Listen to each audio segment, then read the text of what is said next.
¿Por qué no es estómago? No hay fobiolas. En la lámina propia no hay glándulas mucosas o glándulas ocínticas. Vesícula. Es un corte de vesícula. Y les vamos a dejar aquí. Y mientras yo traigo el puntero, cada uno de ustedes hace un diagnóstico de lo malo o de lo bueno que podría haber en este campo. Ahí.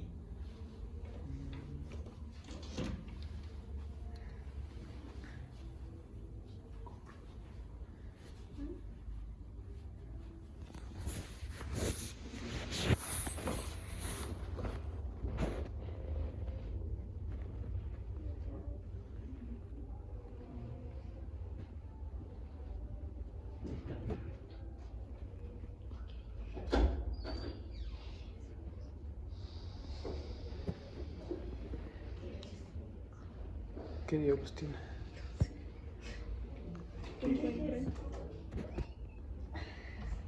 Infiltrado, ¿no? Ya no había infiltrado, pero sí veo células claras ahí. Sí, los gases en el esqueleto, lo de acá abajo, lo de Es ahí como que sangre acumulada en un vaso. Exacto. Eso no es infiltrado, eso es congestión.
A ver, señorita criollo.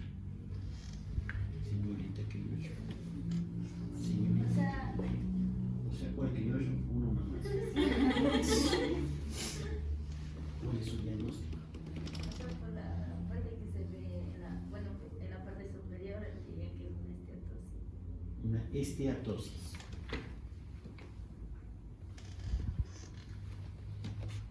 Una esteatosis. ¿Qué es la esteatosis? La común de grasa y ¿En dónde?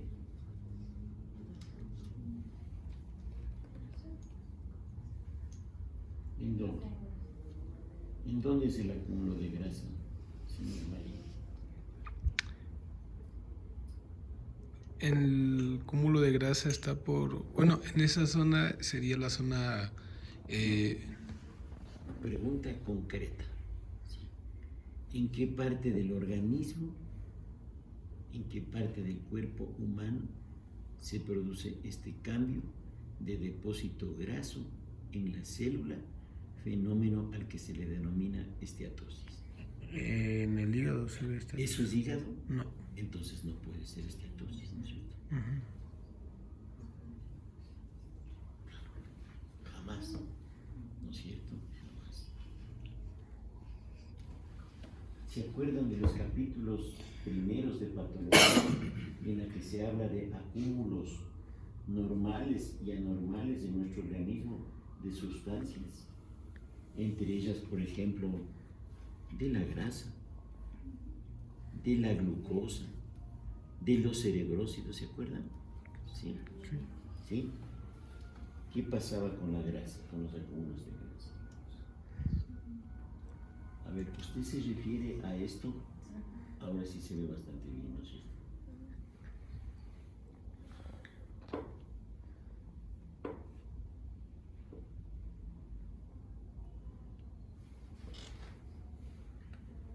Este es un corte de la... Lo que yo hubiera querido que usted diga es esto, más o menos así. Esta imagen corresponde a un corte de la capa mucosa de la vesícula biliar, ¿no es cierto? En esta capa se reconoce un recubrimiento de epitelio cilíndrico simple, ¿sí? Un poquito reactivo, porque los núcleos están dispuestos no pegados a la membrana basal, sino que están como saltaditos, ¿no es cierto? Los senos que hace el epitelio cilíndrico con tendencia a formar glándulas están un poquito prominentes. En la lámina propia se reconoce una zonita como de extravasación sanguínea, de congestión vascular. Esto corresponde a células epiteliales, ¿no? ¿Sí? Y aquí vemos esto. ¿Qué son estas células? Estas células son macrófagos cargados de cristales de colesterol. Cristales de colesterol. Por eso a este fenómeno se le denomina colesterolosis. Si la bilis tiene abundante colesterol, ¿cierto? Por una dieta disbalanceada, ese colesterol trata de depositarse en la superficie de la mucosa y esos cristales ingresan a través de las células epiteliales y en la lámina propia, al ver un elemento extraño, se despierta el sistema de defensa, los macrófagos, y los macrófagos fagocitan a los cristales de colesterol. Este fenómeno también se puede ver en otros sitios del organismo, macrófagos cargados de lípidos. Se pueden reconocer en la piel, se pueden reconocer en la mucosa gastrointestinal.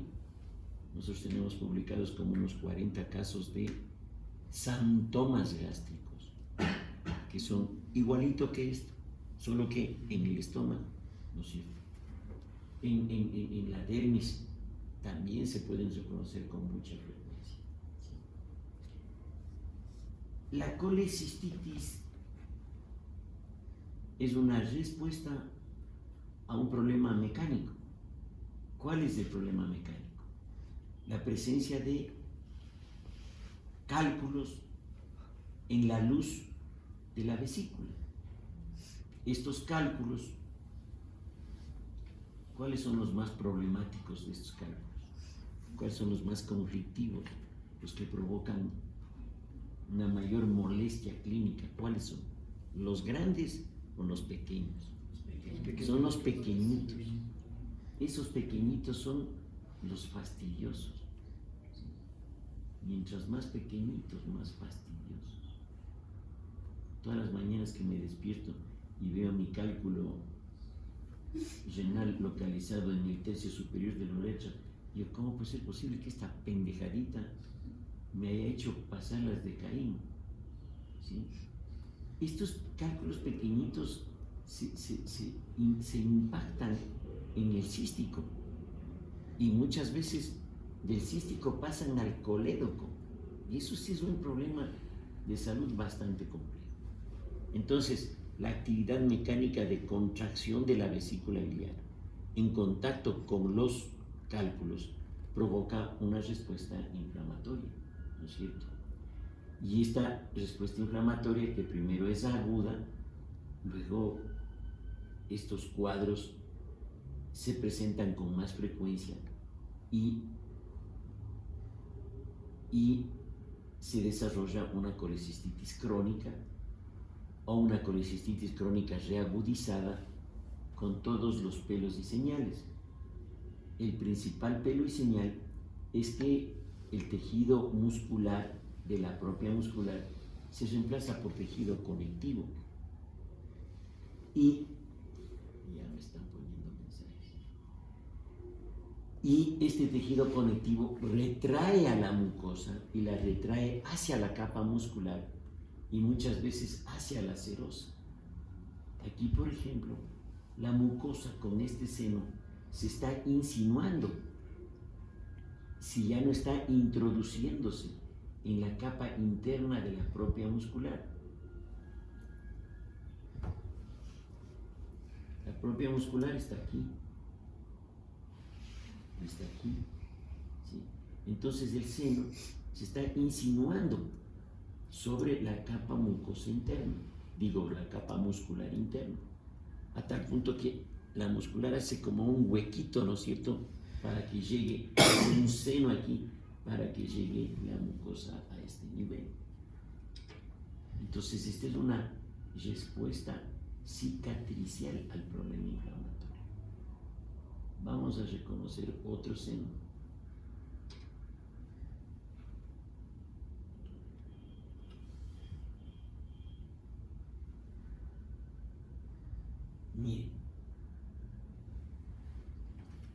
Mire, este seno prácticamente está atravesando todo el espesor de la muscular, todito, ¿sí? Y está llegando a las fibras más externas de la capa muscular externa.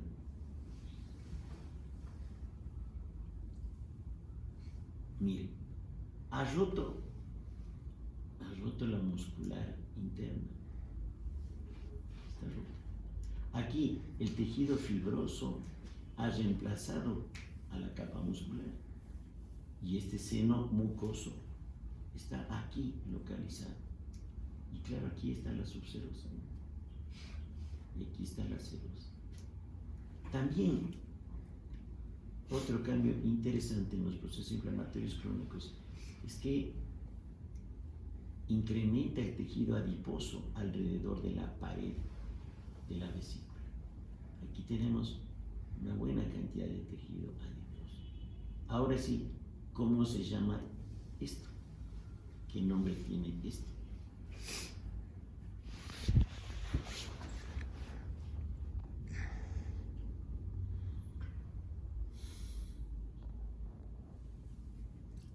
Señorita Pachacán, ¿qué nombre tiene eso?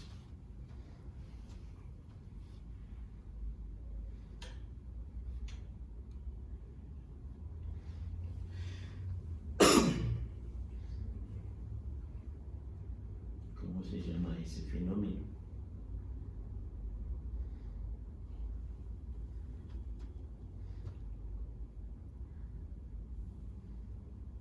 A ver, intente decir algo. Ya van a ser las 7:30 y aquí estamos perdiendo el tiempo.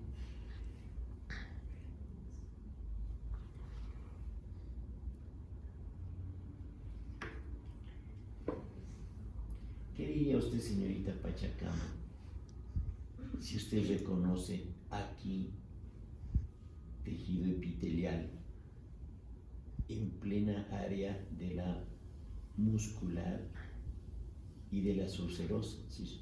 Hay un tejido que no debería estar ahí. Y si hay un tejido que no debería estar ahí, ¿cómo se llama ese fenómeno? No. Está infiltrando, claro.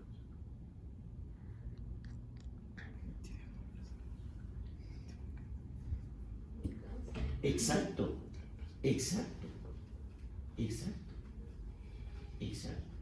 ¿Por qué? Porque tenemos un tejido en un sitio que no es propio, que no es original de ese tejido.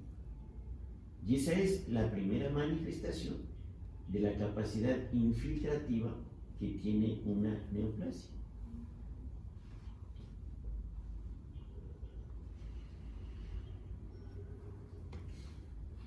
Yo creo que cuando ustedes ya tengan unos 40 o 45 años, ya se van a poder tratar muchísimos cánceres. No digo curar, digo tratar. Porque, ahí está, ¿ve? Y la señorita ya se fue.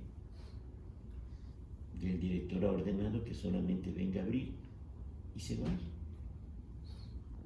Entonces verán, ustedes son testigos que vienen a timbrar a las 7:30 de la mañana y no hay quien atienda. Eso voy a escribir ahora.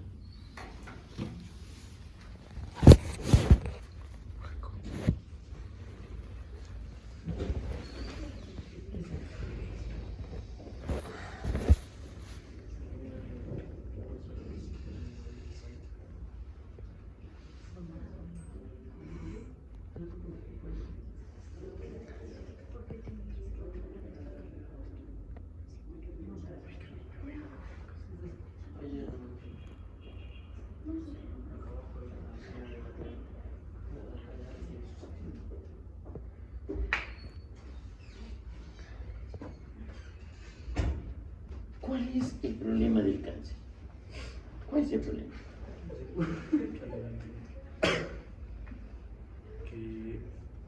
O sea, ¿por qué se produce? ¿Por qué? ¿Por qué? ¿Por qué el cáncer? ¿Por qué? Esa respuesta ya está satisfecha. Totalmente satisfecha. Totalmente satisfecha.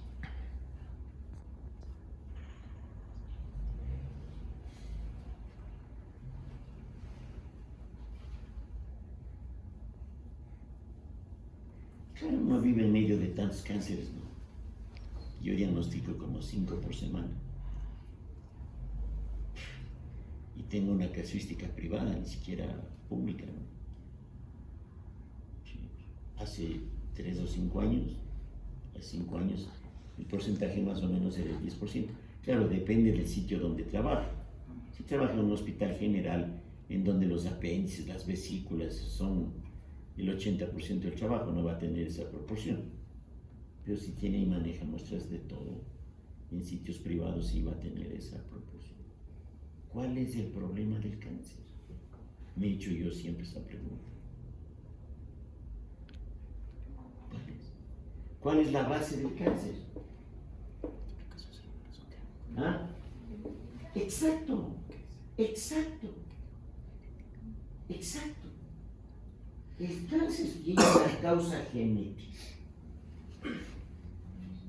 una serie de genes que se mutan y le obligan a la célula a hacer locuras.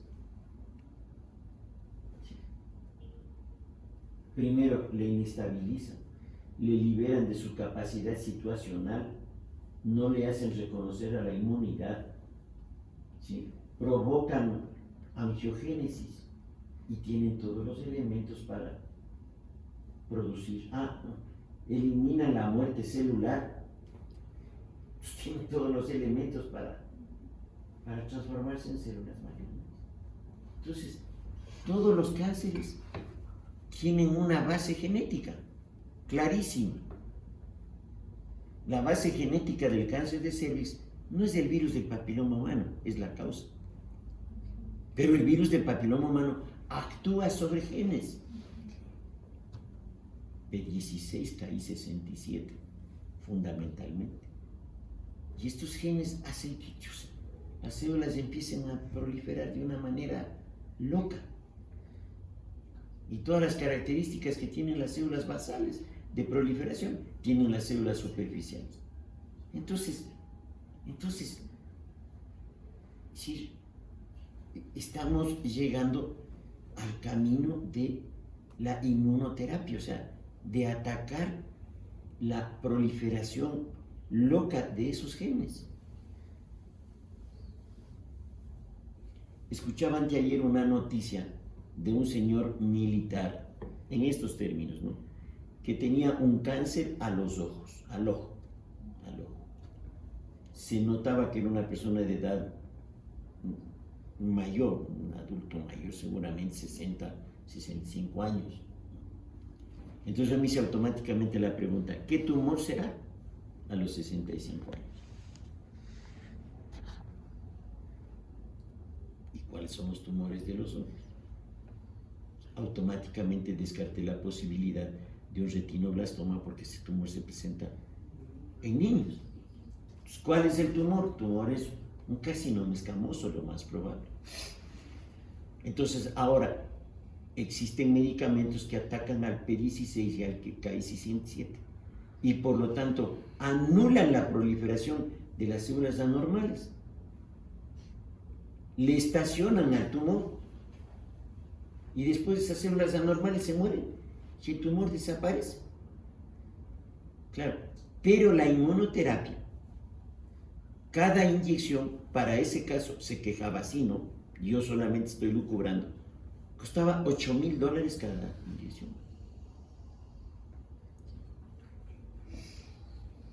Ahora que estoy trabajando por casualidad para Roche, me doy cuenta el grado de inhumanidad que tiene la humanidad. El grado de inhumanidad que tiene la humanidad. Estas grandes empresas farmacéuticas, con identificar el trastuzumab, por ejemplo, tienen cualquier cantidad de dinero, ganan cualquier cantidad de dinero. ¿Cuáles creen que son las empresas más bollantes en el mundo? ¿Que fabrican qué? ¿Perdón? No es esa la primera.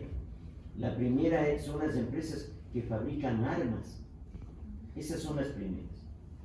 Y en segundo o tercer lugar están las empresas las farmacéuticas.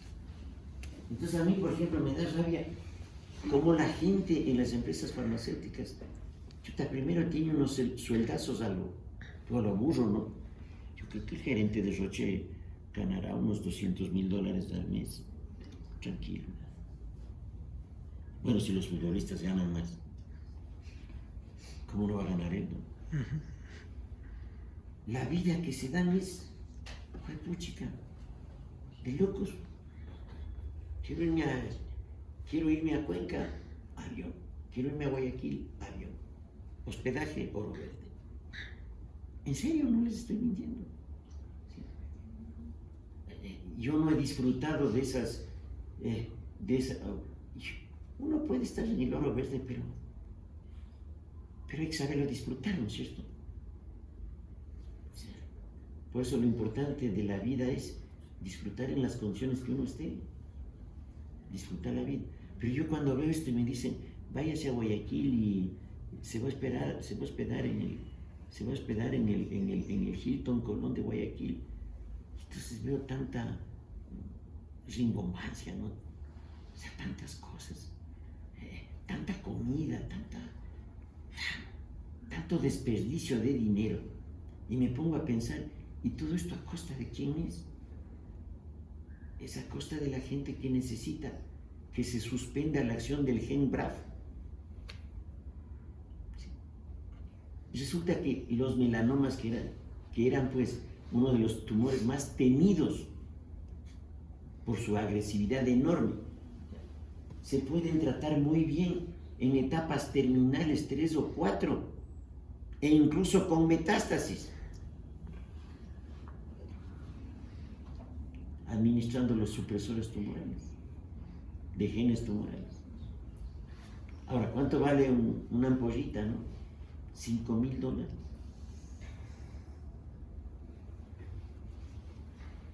Claro, este no es un tejido neoplásico. Un residente de primer año de patología va a decir a esto cáncer. Este es el famoso seno de Rokitansky-Aschoff.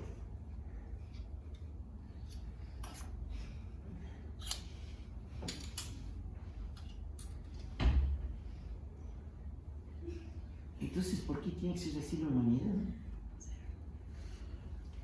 En el cuadro básico de medicamentos que se publicó, se ha probado, digo en borrador porque no sé exactamente, ¿no? Pero se ha probado uno de estos medicamentos de carácter supresor tumoral. Se ha probado uno, pero uno que cuesta 20 veces menos del producido por la casa Roche. 20 veces menos. No se sabe exactamente el grado de efectividad. Claro, Roche dice que no vale para nada. Es obvio. Pero parece que sí tiene un buen grado de efectividad. ¿Cuál es la respuesta de Roche? La respuesta de Roche es todos los programas que teníamos para ayudar a la gente, haciendo la inmunistoquímica, haciendo las pruebas de FISH y de SISH para el cáncer de mama, se para. No apoyamos. Punto. Ese programa se acabó. ¿Y cuánta gente necesita que le hagan un HER2/neu? O sea, por montones. ¿Cuántas pacientes con cáncer de mama triple negativos tenemos? Por montones. ¿Sí? ¿Cómo va a ser ese medicamento para ese paciente, el trastuzumab? Una maravilla, pero no, porque apareció la competencia con otro medicamento que cuesta 20 veces menos y que la gente puede tener acceso a eso. ¿Cuál es la conclusión? Esta vida es una pendejada. Ya nosotros estamos en manos de gente ambiciosa. Por otro lado, el trabajo que hacen las farmacéuticas en detectar todos estos genes, huepuchica, es un trabajo altamente calificado. Ustedes no comprenden todos los procesos que se hacen, todos los delicados procesos que se hacen en FISH y en SISH, por ejemplo. O sea, cualquier cosita, cualquier pasito mal hecho, cualquier mala calidad de un reactivo destroza la prueba. Y son pruebas que se hacen en especímenes pequeñitos. Por ejemplo, en cáncer de pulmón, el 40%, no sabía esto, el 40% de cáncer de pulmón se hace solo con diagnóstico citológico, debido a la dificultad de abordaje para ingresar a un tumor pulmonar. O sea, es altamente complejo. Ya les quisiera ver a ustedes con un tubo por la nariz que pase por la tráquea y llegue a los bronquios para morirse. Para morirse. Terrible. Pero en fin, esa es la vida. Aquí tenemos un hígado.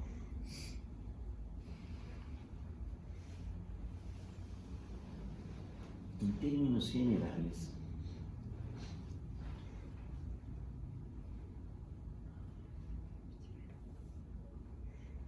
no se puede reconocer en este hígado zonas que alteren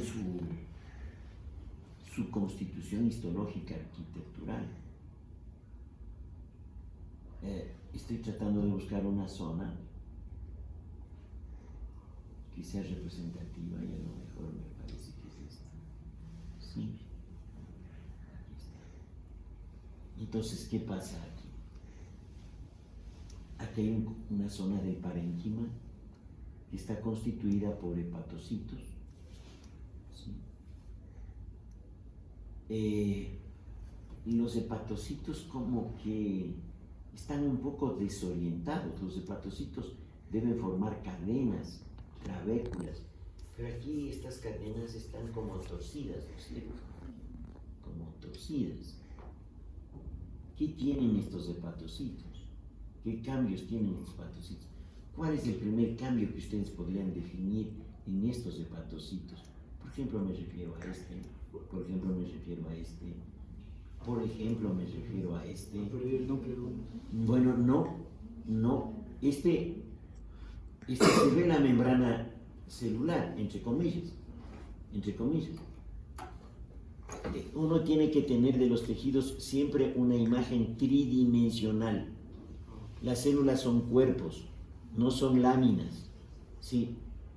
Entonces, si nosotros tenemos un hepatocito de este vuelo, así, y el núcleo está aquí está el núcleo, hasta acá, y el corte histológico llega fuera del núcleo, ¿qué vamos a ver? Un hepatocito sin núcleo, ¿no es cierto?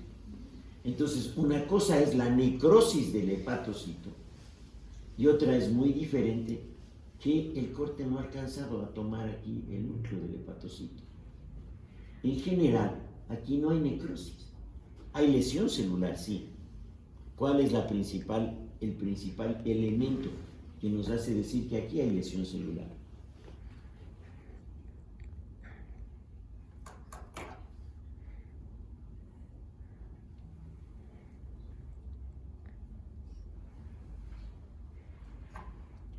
señorita Romero, señorita Romero, ¿cuáles son los cambios morfológicos visibles en la lesión celular, visibles en el microscopio en la lesión celular? Esa es una pregunta de cuarto semestre de patología. Exacto, exacto. Son dos las manifestaciones de la lesión celular, el edema y el cambio graso. Entonces, si estos hepatocitos, digo yo que no están muertos, pero sí están lesionados, ¿a qué conclusión estamos llegando? Que los hepatocitos están edematosos, están hinchados. Mire este mismo. Toditos estos están edematosos. ¿Qué produce el edema? El edema produce una desestructuración de la arquitectura de un tejido. En el caso de los hepatocitos, si entre hilera e hilera hay un conducto que se llama ¿cómo? Entre una hilera de hepatocitos y otra hilera de hepatocitos hay un conducto. ¿Cómo se llama ese conducto? Que aquí es casi imperceptible, ¿no? Miren estas cositas blancas aquí, ¿sí? Aquí se puede ver. ¿Sí ven el verde, no? Aquí. ¿Cómo se llama este espacio?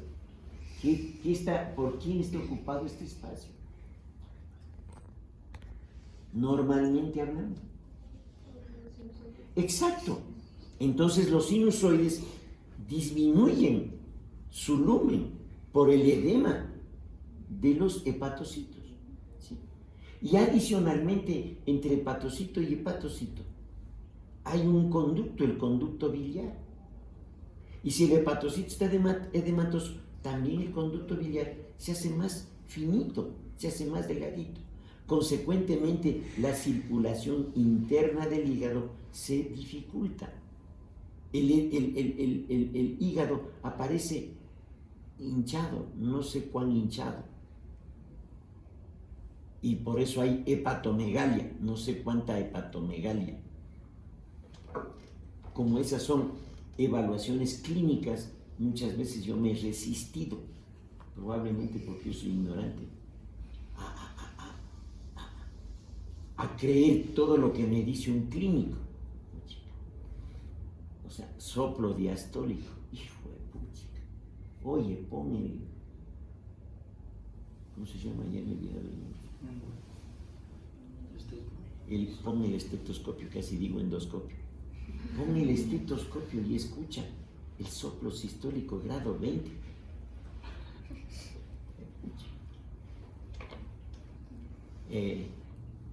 Yo tengo un cuadro, no sé dónde está esa pintura, ese dibujo.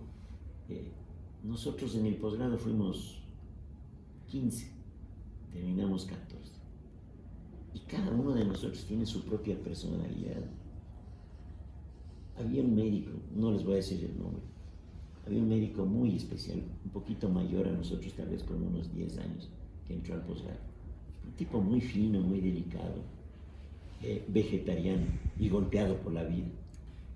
Había trabajado en la clínica alimenticia y en una de esas urgencias, en el momento de hacer una venoclisis, en vez de tomar la vena, tomó la arteria radial, le cortó y se necrosó el brazo del paciente.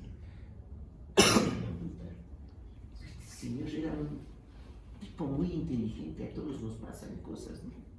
Muy inteligente. Y tenemos yo tengo, no sé dónde, pero tengo. Algún rato voy a encontrar y voy a tomar una foto. Mi gran error no fue tomar esa foto. Fue un cuadro representativo de cómo hacíamos las autopsias en el Hospital Eugenio Espejo. Entonces ahí estaba el principal maestro, que era el director del posgrado, el doctor Francisco Guerrero. Y estábamos nosotros, ¿no? Entonces había siempre una discusión semántica entre el doctor Guerrero y algunos de nosotros. El doctor Guerrero era un ultra derechista, ¿no? Y en ese tiempo nosotros éramos socialistas, pero no del siglo XXI, del siglo XX. Nosotros teníamos un criterio socialistoide, pero tremendo.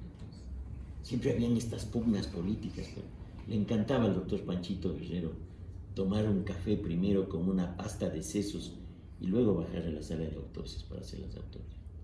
Y ahí nos pasamos discutiendo. Entonces, ahí se ve la imagen de un cadáver y el profesor nos decía, miren esta hepatomegalia, es una hepatomegalia grado 3. Y el Manuelito le contesta, ¿qué va, maestro? Es una hepatomegalia grado 5. Y por ahí había una ranita en una esquina, porque a un compañero nuestro le decíamos la ranita, la ranita, ¿cómo se dice? Una ranita, tiene un nombre especial. La ranita René. La ranita René. Y teníamos un compañero que era moreno, ¿no? Muy moreno. Entonces hay una sombra enorme sobre las figuras estas, y mi sombra les protege, ¿no? Y el Abelito con una manguera típica, ¿no? Folclórica, es que las autopsias eran folclóricas. Folclóricas. Una manguera enorme de 100 metros ahí, ¿no? Rodeándonos a todos nosotros. Y echando agua. Increíble. Entonces, la clínica tiene sus cosas, ¿no? Entonces aquí vemos el producto del edema de los hepatocitos, ¿no? ¿Sí? De la disminución del calibre de los sinusoides y de los canalículos biliares. Aquí está. ¿Qué será eso? ¿Qué será esto? Que se ve en el citoplasma de los hepatocitos. Vamos a seguir buscando, ¿no? Aquí en cambio los hepatocitos están retraídos. Ya no sé si están muertos, lesionados, no sé. Aquí hay más, ¿no? Se ve aquí, se ve acá, se ve acá, se ve por aquí. ¿Qué es eso?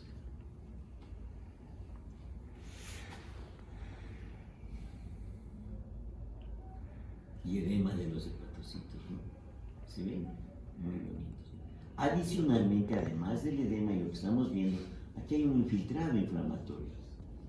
Hay células monocitarias preferentemente. ¿Sí? Y estas células están incluyéndose en el parénquima. No se localizan en los espacios porta. Aquí aparentemente podría haber un espacio porta. Como que uno percibe, ¿no? Y esta es la placa limitante. Entonces la placa limitante está conservada. Está conservada, aquí se ve bastante bien la placa limitante. Este es un marasma de células que a lo mejor, evidentemente, no puedo concluir que hay ahí un canalículo, ¿no? Pero una arteria así. Y aquí tenemos una vena bastante dilatada, ¿no? Enormemente dilatada, que está en el espacio porta. No se ve bien el canalículo biliar. Entonces hay inflamación, hay edema, hay infiltrado inflamatorio disperso, hay necrosis. Aquí sí hay necrosis.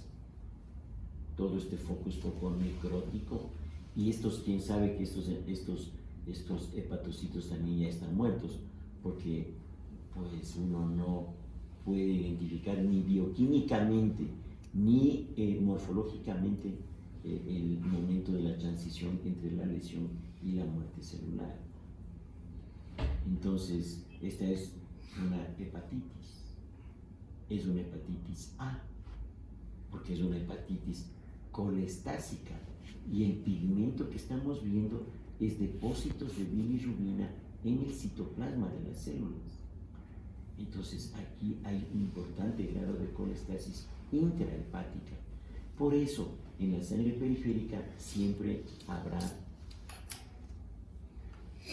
hiperbilisrubinemia.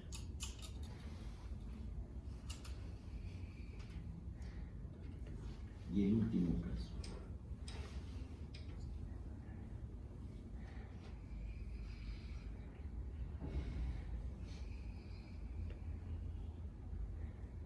Bueno, pues vimos un hígado inflamado, ¿no?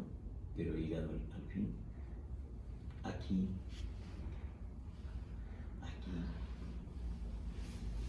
ya no vemos hígado. Todo el hígado está reemplazado por una neoplasia maligna.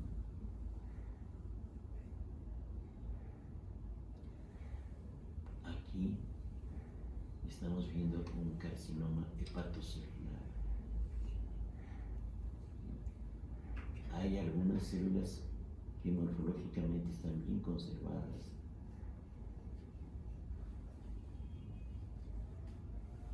Y son todo este grupo de células.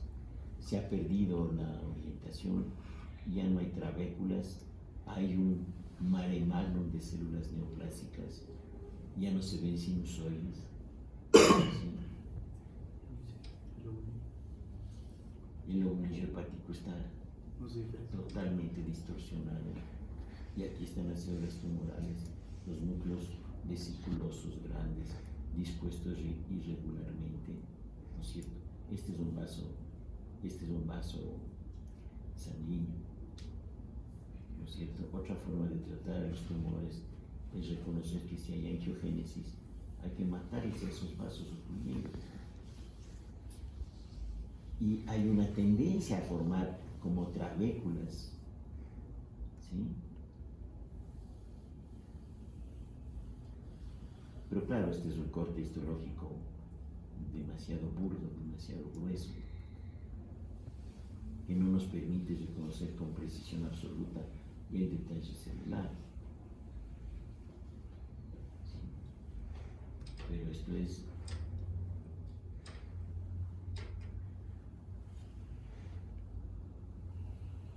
un carcinoma hepatocelular.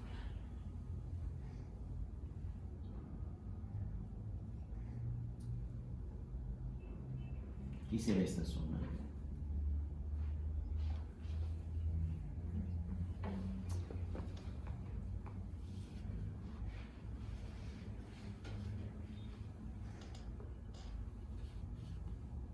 Esta zona, todo esto, ¿qué será?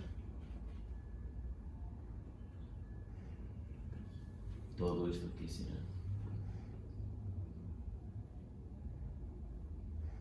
Todo esto. Exacto.